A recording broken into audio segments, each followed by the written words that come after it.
Bem, nesse segundo vídeo sobre sujeitos do processo, nós vamos falar sobre litisconsórcio, tá? E a primeira noção que a gente deve ter do que é litisconsórcio seria a pluralidade de pessoas no polo passivo ou no polo ativo de uma ação. Ou ainda, simultaneamente, pluralidade de pessoas no polo ativo ou passivo. Então você pode ter litisconsórcio quando você tem pluralidade de pessoas no polo ativo, no polo passivo ou simultaneamente em ambos os polos da ação. E por que existe o litisconsórcio? Para quê? Para que serve essa formação plural no polo ativo ou no polo passivo? Em razão, primeiramente, a harmonização dos julgados. Você coloca várias pessoas no mesmo polo da ação para que haja harmonia entre os julgados. Evitar, portanto, decisões divergentes para as mesmas situações. E, sobretudo, uma estratégia de economia processual. Então você tem litisconsórcio para harmonização dos julgados, evitar decisões divergentes e ainda em homenagem ao princípio da economia processual. Tá? Bom, o que forma o litisconsórcio? Eu posso ter pluralidade de pessoas de forma indistinta, né? Não há nenhuma regra para a formação desse litisconsórcio, não. É necessário que haja pelo menos afinidade de um ponto comum. Tá? Então essa conexidade de pretensões conduz à formação do litisconsórcio. E aí a gente vai ver isso no artigo 113 do Código de Processo Civil. Tá? O artigo 113 fala: duas ou mais pessoas podem litigar no mesmo processo em conjunto, ativa ou passivamente. Quando? Número 1. Entre elas houver comunhão de direitos ou obrigações relativamente à lide. 2. Entre as causas houver conexão pelo pedido ou pela causa de pedir. 3. Ocorrer afinidade de questões por ponto comum de fato ou de direito. Eu diria para vocês que o inciso 3 é o resumo dos outros dois. Ele amplia a possibilidade do litisconsórcio dizendo o seguinte: olha, quando há afinidade de questões, quando houver afinidade de questões, poderá haver litisconsórcio. Tá? O parágrafo 1º, indo na esteira da análise do artigo 113, você vai observar que o parágrafo 1º ele trata de um tipo peculiar de litisconsórcio. Ele fala sobre litisconsórcio multitudinário. Tá? Litisconsórcio multitudinário. Imagine uma determinada ação em que há uma multidão, uma pluralidade razoável de pessoas num dos polos da ação.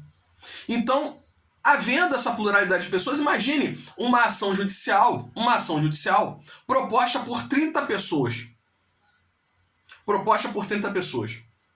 Só de carteira, documentos de identidade, você vai ter 30 páginas. De procuração, 30 páginas. Só isso. Comprovante de residência, mais 30 páginas. Só aí a gente já está com um processo com pelo menos 90 páginas. Só de carteira de identidade, comprovante de residência e procuração. Então, se torna um processo de difícil manuseio, ainda que você esteja falando de processo eletrônico. Ainda que você esteja falando de processo em que você usa o mouse para compulsar as páginas, né? Então, o juiz pode limitar.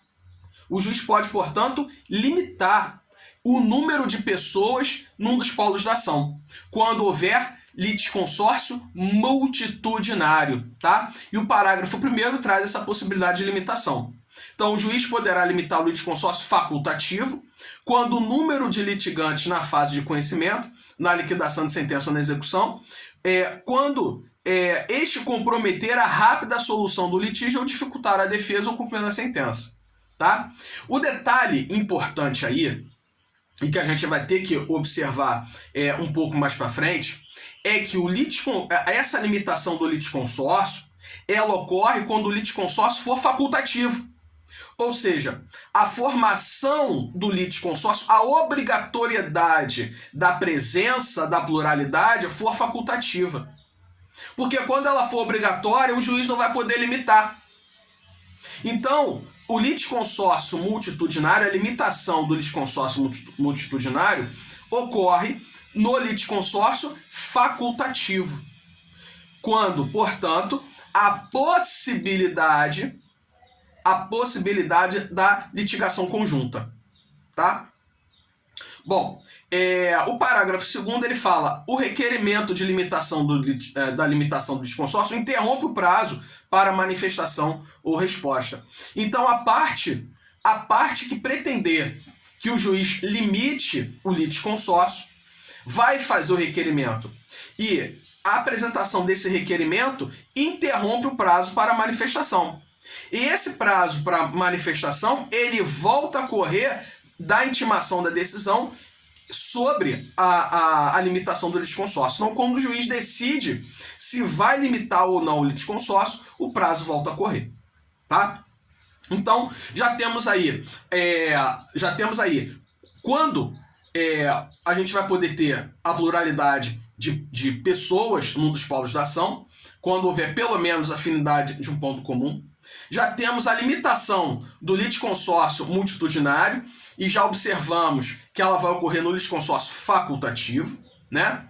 E já observamos a interrupção do prazo para a resposta também na hipótese do litisconsórcio multitudinário. Ok. Bom, o litisconsórcio ele tem classificações. A primeira classificação que eu sugiro que a gente observe é litisconsórcio originário versus ulterior. O próprio nome já indica. Litisconsórcio originário, ele se inicia quando do ajuizamento da ação. Ou o ulterior, quando ele se forma, quando se vê a necessidade da formação do litisconsórcio no momento posterior. Muito bem. Litisconsórcio, outra classificação agora. Litisconsórcio necessário versus o litisconsórcio facultativo. Eu já havia mencionado o litisconsórcio facultativo quando eu falei sobre o multitudinário, né? E o litisconsórcio facultativo é aquele, portanto, que pode ou não ser formado a critério das partes. Já o necessário é a obrigatória presença da pluralidade, tem que haver a pluralidade. E essa obrigatoriedade da formação do litisconsórcio pode decorrer por dois motivos. Então vamos voltar. Eu estou falando sobre a classificação litisconsórcio necessário versus o litisconsórcio facultativo. Observamos que o facultativo fica a critério das partes a possibilidade ou não da formação do litisconsórcio. Vimos isso. Já o necessário, ele ocorre em razão de dois fatores. Qual é o primeiro fator? Por força da lei. A lei pode determinar a formação do litisconsórcio. Olha, nesse tipo de causa, nesse tipo de demanda, é obrigatória a formação do litisconsórcio. Ou pela natureza inscindível da relação jurídica. Eu posso estar de frente de uma relação jurídica que eu não consigo parti-la ao meio. Eu não consigo dizer que ela é só minha ou só dele. Ele tem que estar no mesmo processo, porque a relação jurídica é inscindível, eu não consigo partir essa relação. Tá? A lei pode determinar a formação do litisconsórcio, por exemplo, ação de uso capião.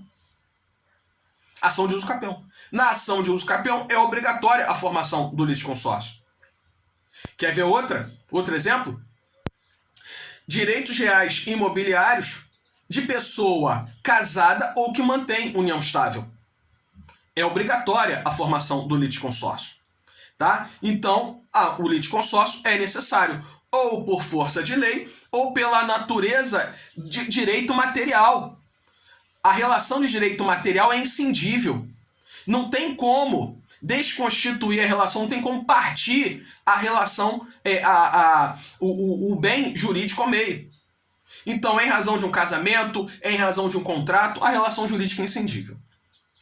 Necessário você observar que quando o litisconsórcio for necessário em razão da natureza inscindível da relação jurídica, a sentença, a decisão, ela vai ter que ser uniforme em relação a esses litisconsortes. Então, observe, e já partindo para outra classificação. Quando o litisconsórcio for necessário em razão da natureza da relação jurídica, eu não consigo parti-la, ele também vai ser unitário, ou seja, a decisão a ser proferida vai ter que ser a mesma para os litisconsortes.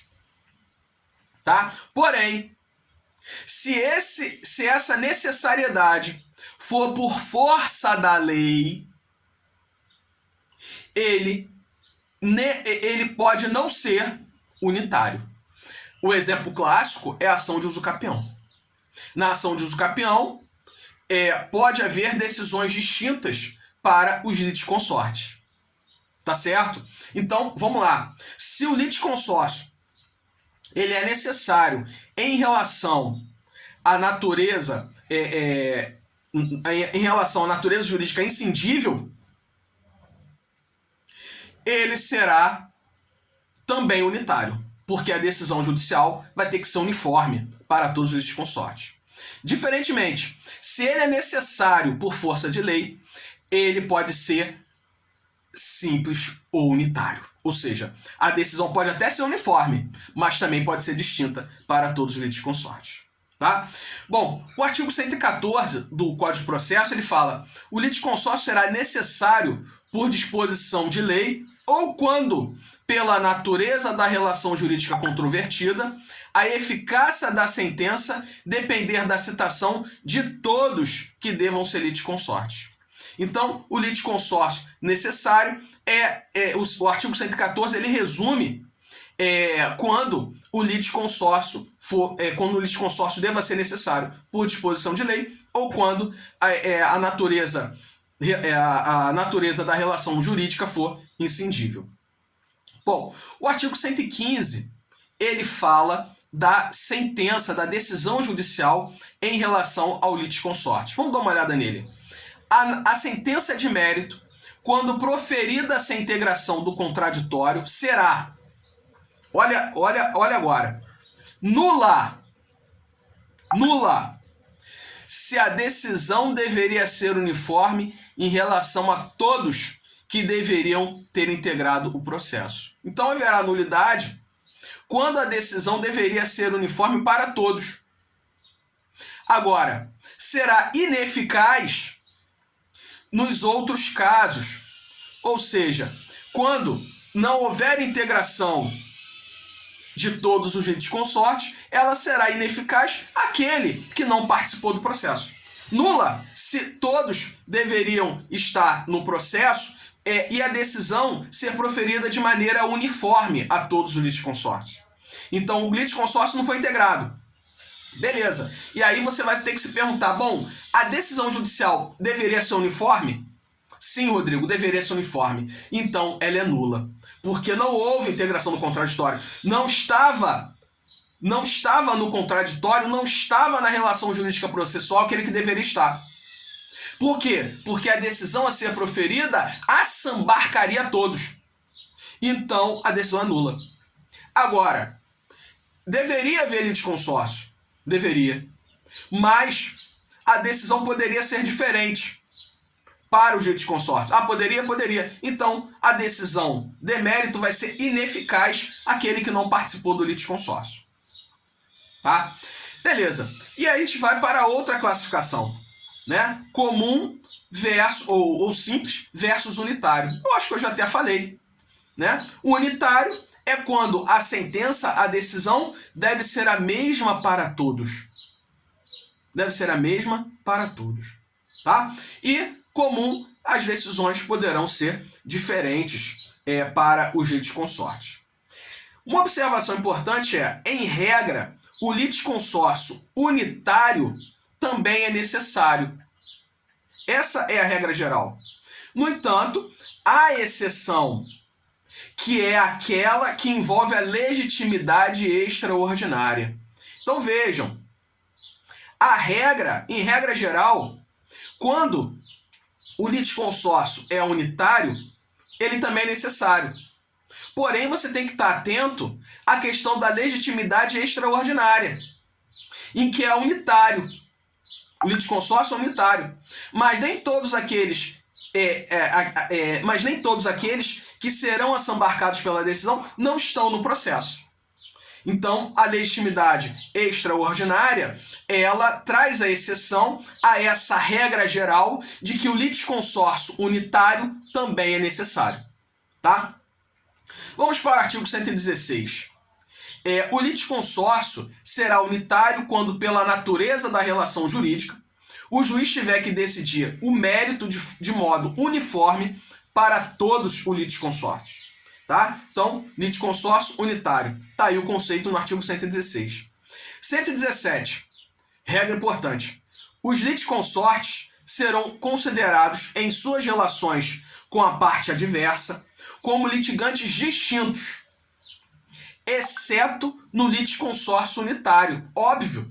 Porque no litisconsórcio unitário a sentença será comum para todos. Exceto no litisconsórcio unitário, continua o artigo 117, caso em que os atos e as omissões de um não prejudicarão os outros, mas os poderão beneficiar. Então, os litisconsortes, nas suas relações com a parte adversa, A e B, né, serão considerados partes independentes em relação a C, litigam contra C. Agora, se o litisconsórcio é unitário, ou seja, se a decisão deverá ser comum a A e B, a mesma decisão para A e B, as omissões de um, ou seja, as impropriedades processuais praticadas por um, não podem prejudicar o outro. Agora, a apresentação de uma tese de defesa por um beneficia, assambarca o outro. Tá? Então tá aí o artigo 117. E temos, para finalizar, outras regras processuais em relação ao litisconsorte. Tá? Primeira, artigo 118. Cada litisconsorte tem o direito de promover o andamento do processo e todos devem ser intimados dos respectivos atos. Tá? Então, cada litisconsorte tem o direito de promover, independentemente do outro, o andamento do processo, mas todos serão devidamente intimados. Artigo 229. Os litisconsortes que tiverem diferentes procuradores de escritório de advocacia distintos terão prazos contados em dobro para todas as suas manifestações em qualquer juiz ou tribunal, independentemente de requerimento. O artigo 229, artigo importantíssimo. Então, vejam, prazo dobrado para litisconsortes com procuradores diferentes. Atentar para a peculiaridade de que advogados do mesmo escritório que patrocinam litisconsortes não terão prazo em dobro. Então tem que ser, o requisito do prazo em dobro é advogado distinto de escritórios distintos. Aí pode ser, tá? Bom, detalhe importantíssimo. Parágrafo 2º, depois eu volto no parágrafo 1º. Autos eletrônicos não tem prazo em dobro. Autos eletrônicos você pode consultar da sua casa, da praia, do bar. Então não tem necessidade de prazo em dobro. Por quê? Qual a necessidade de prazo em dobro? Eu estar litigando ao lado de B, ser patrocinado por um advogado e B por outro. Quando eu pegar o processo, o B não vai ter acesso. O advogado de B não vai ter acesso. Então, prazo em dobro, para que eu curta o processo no prazo de 5 dias e B também. O prazo é de 10 dias. Então, eu vou compulsar o processo no prazo de 10 dias e B também. Agora, quando os autos são eletrônicos, eu posso acessar ao mesmo tempo, simultaneamente a B. Então, não tem necessidade de prazo em dobro. Tá? Autos eletrônicos não tem prazo em dobro. E o parágrafo 1º. Cessa a contagem do prazo em dobro se, havendo 2 réus, é oferecida a defesa por um deles. Apenas por um deles. E aí, se um é revel, beleza. Não tem necessidade de prazo em dobro, porque você vai contar o prazo em dobro à toa para quem for revel. Tá? Artigo 345, outra regra, última regra, penúltima regra que eu vou falar sobre especificidade do litisconsórcio. A revelia não produz o efeito do 344, que é o efeito dos fatos poderem ser reputados como verdadeiros quando, havendo pluralidade de réus, algum deles contestar a ação.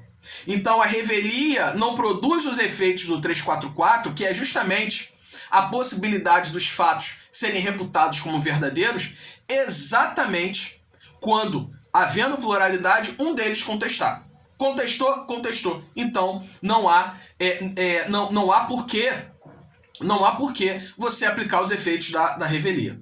E para terminar esse bate-papo, que já tem 21 minutos, o recurso interposto por um dos ditos consortes a todos aproveita, salvo ser distintos ou opostos seus interesses. É o artigo 1005. Tá? É o artigo 1005. Bom, acabamos o segundo vídeo sobre sujeitos do processo. Vamos fazer um terceiro com intervenção de terceiros. Tá bom? E aí a gente acaba sujeitos do processo. Até logo, meus amigos. Beijo no coração de todos.